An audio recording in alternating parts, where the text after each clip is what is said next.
हे नमस्कार दोस्तों, स्वागत है सोल मैच इंडिया की एक न्यू वीडियो में।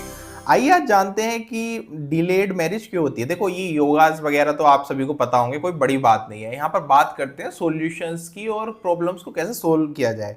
योगा तो जनरली आप लोगों ने इतनी जगह सुन लिए होंगे कि ऐसे ऐसे हो जाता है, वैसे हो जाता है, लेकिन वो एक्चुअल में चीज़ें काम कैसे करती हैं। मेरा ये होता है कि भाई प्रॉब्लम को सोल्व किया जाए, ना कि प्रॉब्लम्स को बस बताया जाए कि ऐसे ऐसे। तो उन चीज़ों के ऊपर हम ज़्यादा वर्क करेंगे। तो सबसे पहले तो दोस्तों ये है कि अगर आपने अभी तक हमें इंस्टाग्राम पर फॉलो नहीं किया तो आप सोल मैच इंडिया को फॉलो कर सकते हैं। अभी आप यूट्यूब पे देख रहे हैं तो सब्सक्राइब कर सकते हैं। और अगर आप हमारी मैच रिपोर्ट्स वगैरह देखना चाहते हैं जिनके अंदर हमने सारी चीज़ें हम बताते हैं अपने पार्टनर से रिलेटेड, तो वो आप यहाँ पर चाहे तो एक बार एक्सप्लोर कर सकते हैं। डिस्क्रिप्शन में आपको लिंक मिल जाएगा। बाकी हम चलते हैं कि आप कैसे यहाँ पर मतलब ये चीज़ें कैसे काम करती हैं और कैसे आप इनको अपनी लाइफ में अवॉइड करके अपनी मैरिज को जल्दी से जल्दी यहाँ पर करवा सकते हैं और रिलेशनशिप्स वगैरह में भी आ सकते हैं। देखो, सबसे पहले तो आपको बेसिक योगास हम एक बार देख लेते हैं। जैसे सैटर्न का 7th हाउस में इन्फ्लुएंस होना, तो ये चीज़ डिले करता है मैरिज को। इसके अलावा यहाँ पर वीक और एफिलिएटेड 7th हाउस होना, वो चीज़ डिले करता है। इसके अलावा सैटर्न यहाँ पर वीनस बेसिकली एक साथ हो, वो चीज़ राहु केतु हो 7th हाउस में।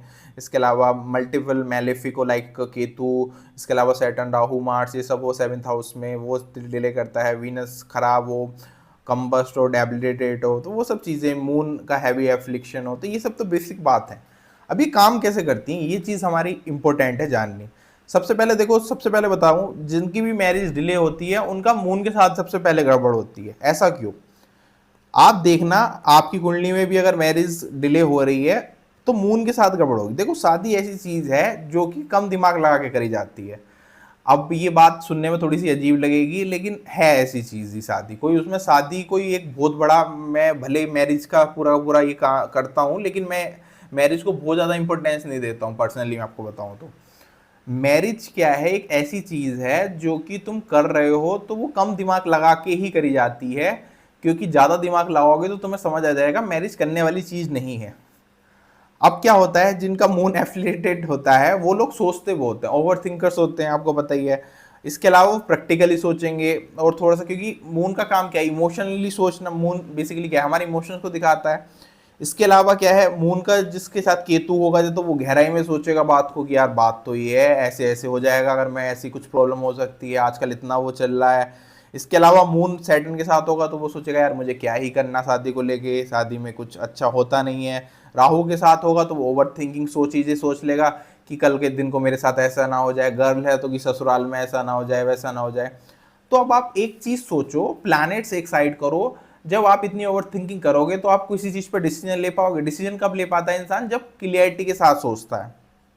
मेरी बात से एग्री करोगे? जब आपके पास ऑप्शंस कम होते हैं, क्लियरिटी के साथ सोचते हो, तो तब डिसीजन ले पाते हो। तो सबसे पहला रीजन ये है, अगर आपको शादी का ये कि भाई मुझे करनी ही है, तो सबसे पहले मून को ठीक करो।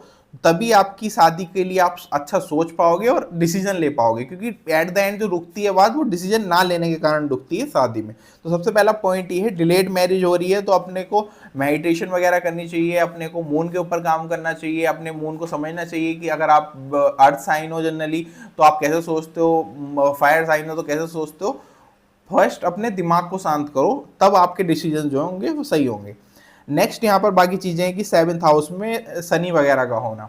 देखो, ये नेचुरली मैंने जो सबसे मोस्ट डिलेड देखा है वो शनि के कारण नहीं देखा। किसी भी तरीके से शनि का अगर 7th हाउस पे होता है, लेकिन मैंने कुछ क्लाइंट्स हैं मेरे जिन्होंने एक रेगुलर रेमेडीज करी हैं, रेगुलर चीज़ें करी हैं, तो उनकी शादी भी हुई है तय, और बहुत जल्दी उनकी शादी भी हो गई है। अब शनि का क्या है, जिसके भी 7th हाउस में शनि हो उसको इस चीज़ से ध्यान रखना चाहिए कि सबसे पहले तो उसको रेगुलर रेमेडीज फॉलो करनी ही करनी पड़ेंगी। उसके पास कोई ऑप्शन नहीं है। अगर वो ये सोच रहा है कि नहीं कोई मुझे बचा लेगा, या ऊपर से कुछ सहायता आ जाएगी, नीचे से कोई सहायता आ जाएगी, कहीं से भी कोई सहायता आ जाएगी, तो नहीं, आपको रेमेडीज जो है फॉलो करनी होगी। अब यहाँ पर ये है कि आपको ना दो चीज़ आप यहाँ पर कर सकते हो। सबसे पहले तो आप अपने चार्ट में चेक करो कि जुपिटर ठीक है नहीं ठीक है। अगर गर्ल्स हो तो, बॉयज हो तो चेक करो वीनस ठीक है नहीं ठीक है। और उसके बाद क्या करना है, 7th हाउस के लॉर्ड को आपको पकड़ना है कि 7th हाउस का लॉर्ड कौन बनता है। अगर शनि बनता है तो फिर तो कोई ऑप्शन ही नहीं है, शनि को ही पकड़ना पड़ेगा। अगर कोई और बनता है तो उसको स्ट्रेंथन करो, क्योंकि एट द एंड जो काम करता है वो मालिक जो काम करेगा वो 7th हाउस का लॉर्ड काम करेगा। उसको स्ट्रेंथन करो। अब और सैटर्न का इन्फ्लुएंस खत्म करने के लिए आपको सैटर्न को तो प्लीज करना ही पड़ेगा, लेकिन साथ में सबसे बेस्ट जो तरीका होता है वो है मार्स को ठीक करना। आप रेगुलर एक्सरसाइज करो, प्रैक्टिकल, इसका देखो सिंपल सा रीजन ये होता है, जब भी सैटर्न का इन्फ्लुएंस इंसान की लाइफ में होगा तो वो उस पर्टिकुलर फील्ड को लेके डिले डिले करता रहेगा कि भाई मैं कर लूंगा, इसके अंदर ये कमी है, इसके अंदर ये कमी है। कई बार वो अपनी साइड से ही अपना डिले करता है, सामने वाला कोई डिले नहीं कर रहा, अपनी साइड से ही डिले कर रहा है। तो ये चीज आपको समझनी पड़ेगी कि सैटर्न इन्फ्लुएंस जो करा रहा है वो किस टाइप से करा रहा है, तुम्हारी बॉडी में तमस देके, तुम्हें एक्शंस को डिलेनेस लाकर। वो कोई बाहर बैठा व्यक्ति डिले नहीं करा रहा है, पहले तुम खुद डिले कर रहे हो। मतलब देखो दोनों बात सेम सी है, लेकिन आई होप समझ पा रहे हो आप मैं क्या कह रहा हूं।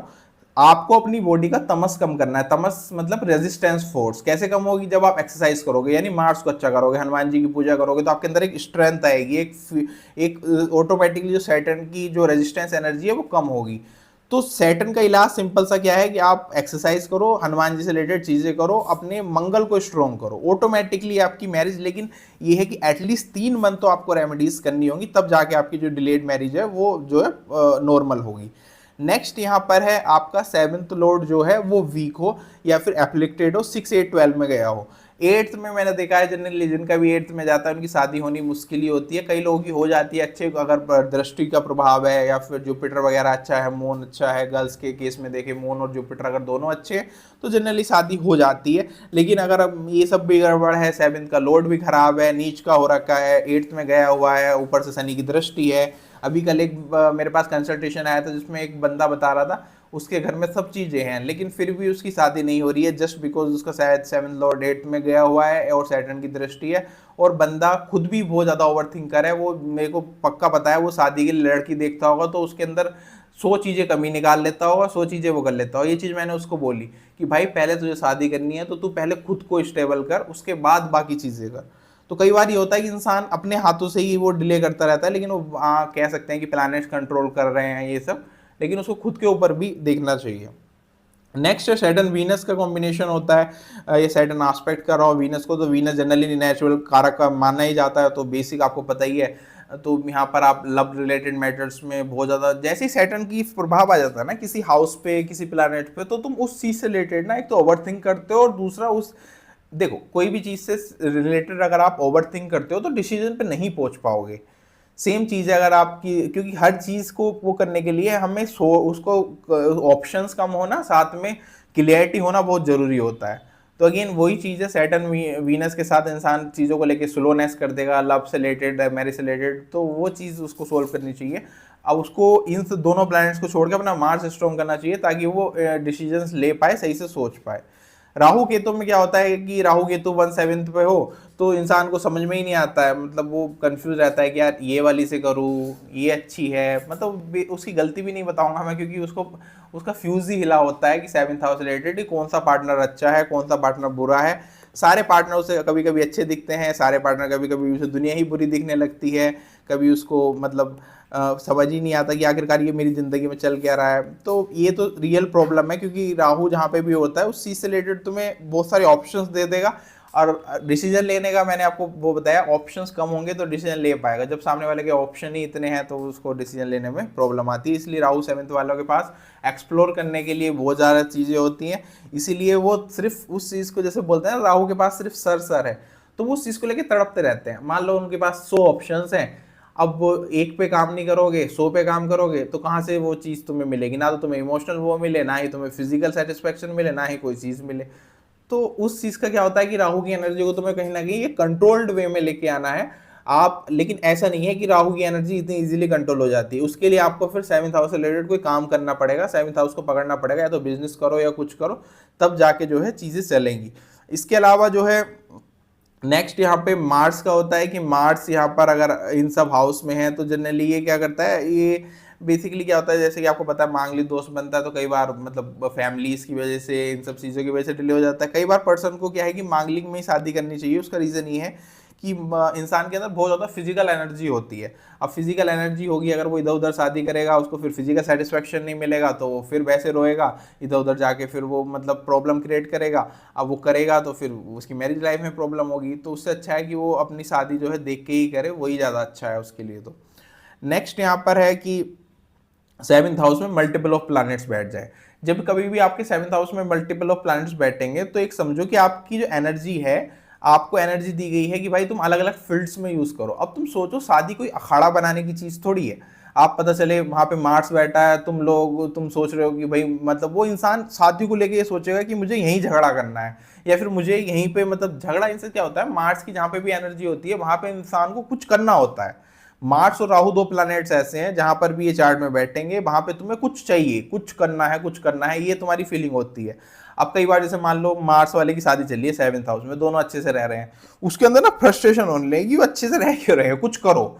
अब भाई वो सामने वाले को ना तो बता पाएगा जिसके मार्स सेवन्थ हाउस में कि हो क्या रहा है, उसको खुद समझ नहीं आएगा कि हो क्या रहा है, झगड़ा हो किस बात पे रहा है। मतलब क्योंकि उसको कुछ चाहिए, या तो उसको एडवेंचर कराओ, तुम सेवन्थ हाउस में है तो दोनों मतलब कहीं पर घूम रहे हैं, कुछ बढ़िया सी एक्टिविटी करें, तब तक तो वो शांत है। जैसे ही वो स्टेगनेट होगा, जैसे ही वो रुकेगा एक प्लेस पे, क्योंकि घर शादी क्योंकि एक टर्म तक कुछ हद तक तो देखो स्टेबिलिटी, मतलब इंसान मतलब क्या होता है, कुछ हद तक तो मतलब वो एक्टिविटीज कर लेता है। अब शादी का मतलब ये थोड़ी कि तुम रोज अपने पार्टनर को लेके कि रोज ही घूमने जा रहा है, रोज ही एक्टिविटी कर रहे हैं, क्योंकि शादी एट द एंड बोरियत का मैटर है।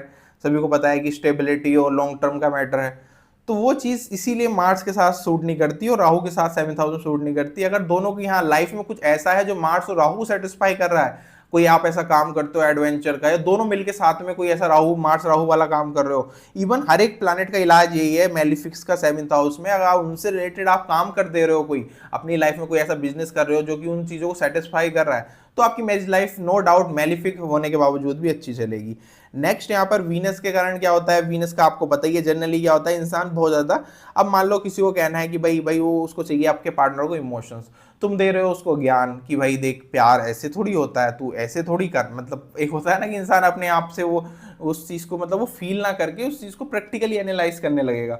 मान लो किसी ने फ्लावर दिए कि तूने इसमें यार पैसे वेस्ट कर दिए, तूने मांस बिरगो वाला क्या कहेगा, अरे यार ये तूने इसके अंदर 100 रुपए डाले या फिर 1000 रुपए का फ्लोर, ओ माय गॉड तूने इतने पैसे वेस्ट कर दिए, ये बात तो तू आई लव यू बिना कहे भी बोल सकता था, बट तूने इसके अंदर 1000 रुपए डाल दिए। तो ये चीज सामने वाले को मतलब बड़ी परेशान करेगी। तो वीनस बिरगो में जनरली यही होता है कि इंसान प्रैक्टिकल चीज़ें ज़्यादा सोचता है, जबकि इमोशंस के मामले में प्रैक्टिकल चीज़ें सोचना उतना कोई खास होता नहीं है। बाकी D9 वगैरह ये थोड़ा सा अलग टॉपिक है, इसमें मैं आपको किसी दिन अलग सूत्राज बताऊंगा।